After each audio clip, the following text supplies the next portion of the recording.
रीवा का संजय गांधी अस्पताल जहां मुर्दों के नाम पर सौदा किया जा रहा है, जिसके बाद मजबूर परिजन मृतक के शरीर को ट्रैक्टर व अन्य साधनों से ले जाने को मजबूर हैं।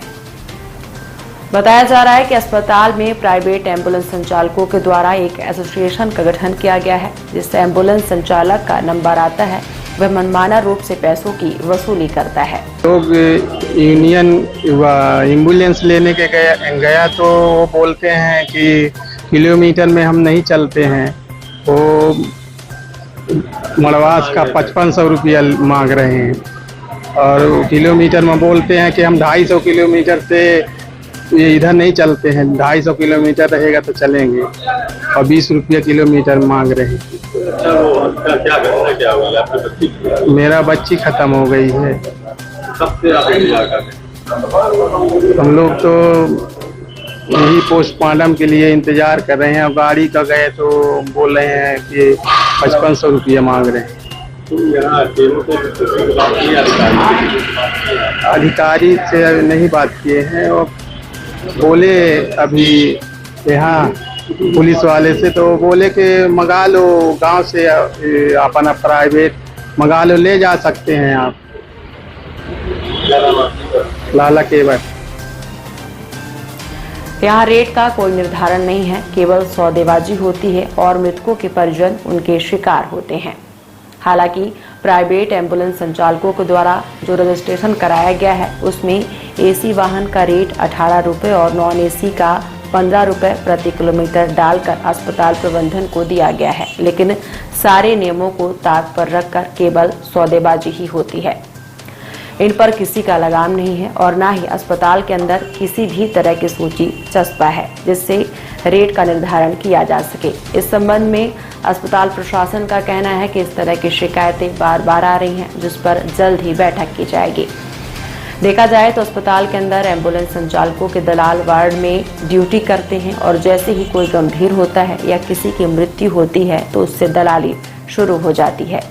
ऐसे ही कुछ परिजनों से चर्चा करने के बाद जब अस्पताल प्रबंधन से इस संबंध में जानकारी ली गई तो उन्होंने कहा कि जल्द ही इस संबंध में बैठक लेकर कड़े नियम बनाए जाएंगे। एम्बुलेंस में जैसे भी यहाँ मड़वास ले जाना है डेड बॉडी, अभी एक्सीडेंट हो गया था 29 तारीख को, तो अब यहाँ बात करते हैं जब एम्बुलेंस वालों से तो पता लगता है कि ये जैसे बनाए हुए हैं कि 20 रुपया किलोमीटर हमको जाना है, तो उसके बाद पहले 20 रुपये की बात करेंगे, उसके बाद कहेंगे लमसम अमाउंट बता देंगे, जैसे उनसे 5500 मांग रहे हैं। तो और वो कहते हैं कि यहाँ पूरा ठेका हमारा है, कोई दूसरी गाड़ी ले नहीं जा सकती यहाँ से, तो जो भी करोगे तो यही रेट देना पड़ेगा। मतलब कुछ कुल मिला के मनमानी चलती है यहाँ। सीमा से शिकायत की आपने? नहीं, अभी सीमा के पास अब जाना है, अभी शिकायत नहीं किए हुए हैं, लेकिन अब जाना है। यहाँ जो अन्य सेवाएं भी चालू है, निर्धारित रेट भी है, तो उसके लिए कोई वो नहीं है क्या? नहीं, यहाँ जो इस तरह की कोई जानकारी किसी को होती नहीं, कोई बताने वाला नहीं है। पूछने भी जाओ तो कहते नहीं, वो जो बाहर कार्ड मिल जाता है किसी उनका कंपनी वालों का, ठेकेदारों का, और ये लोग कहेंगे कि रेट भी पहले से नहीं बताएंगे, कहेंगे जो गाड़ी जाने वाली है हम लोग को गाड़ी नंबर से भेजते हैं, तो जो गाड़ी जाएगी उस गाड़ी का रेट लेंगे, मतलब सबका अलग अलग। हाँ, एम्बुलेंस अपने हिसाब से लेंगे।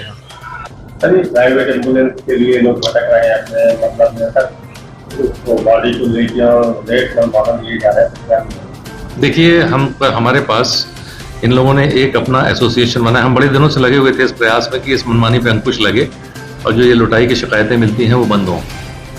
तो हमने इन लोगों को बुला के ये बात की थी और समझाइश दी थी कि यदि आप अपना एक एसोसिएशन बनाएं और उस पर बारी बारी से अपनी एम्बुलेंसेस को ले जाएं, तो ना सिर्फ इन लोगों के द्वारा जो मरीजों के लिए झगड़े होते थे वो बंद होंगे, और एक रेट फिक्स करें, रेट तय करें, वाजिब रेट हो जो आपस में बैठ कर तय करिए, और उस रेट को यदि अच्छा लगे तो हम लोग भी हाँ कर देंगे। तो इन्होंने हमको एसी एम्बुलेंस का 18 रुपये और नॉन एसी एम्बुलेंस का 15 रुपये ऐसा एक रेट तय करके दिया था। अभी जो परिजन वहाँ बाहर भटक रहे हैं तो उनसे 250 किलोमीटर के आगे जाने के लिए वो रेट 20 रुपये मांग रहे हैं, उसके बाद नॉर्मल 40 किलोमीटर का 5500 रुपये मांग रहे हैं, तो इसको कैसे अंकित करना? अब मैं वही आपसे बताना चाह रहा था कि हमको जब इन्होंने बातचीत की और जब हमारा ये बात तय हुआ था, हमें भी ठीक लगा था। उस समय ये 250 किलोमीटर जैसी कोई बातचीत कभी नहीं होती। नगर निगम सीमा के अंदर जरूर मैं ये बात कर सकता हूँ कि आप एक निश्चित रूप से 500 रुपये से 600 रुपये को एक फिक्स रेट ले सकते हैं कि चाहे वो 1 किलोमीटर चाहे 4 किलोमीटर, लेकिन उसके बाहर जाने पर जिस तरह से बाकी के नियम संचालित होते हैं एम्बुलेंसेस के लिए, वैसा होना चाहिए।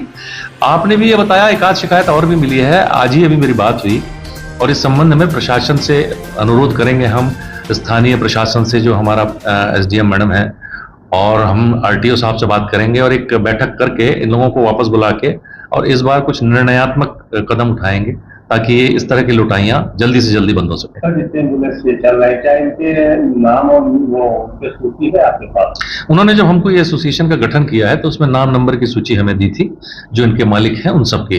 कई ऐसे एम्बुलेंस जो मानक के आधार पर नहीं चल रहे हैं, कोई लोगों में कोई कहीं बना रहा है, तो इसके लिए क्या मतलब? मैंने आपसे कहा ना कि जब हम ये अभी एक समन्वय बैठक रखेंगे जिसमें आरटीओ साहब भी रहेंगे, तो इसमें इस बात पर भी चर्चा होगी कि यदि कोई अमानक वगैरह है, तो चूंकि यह काम उनका होता है, प्रशासन का, जो रोड ट्रैफिक प्रशासन होता है, तो हमारा उनसे लिखित में भी अनुरोध रहेगा, व्यक्तिगत अनुरोध भी रहेगा कि कृपया इस संबंध में कड़ाई से कार्रवाई करें।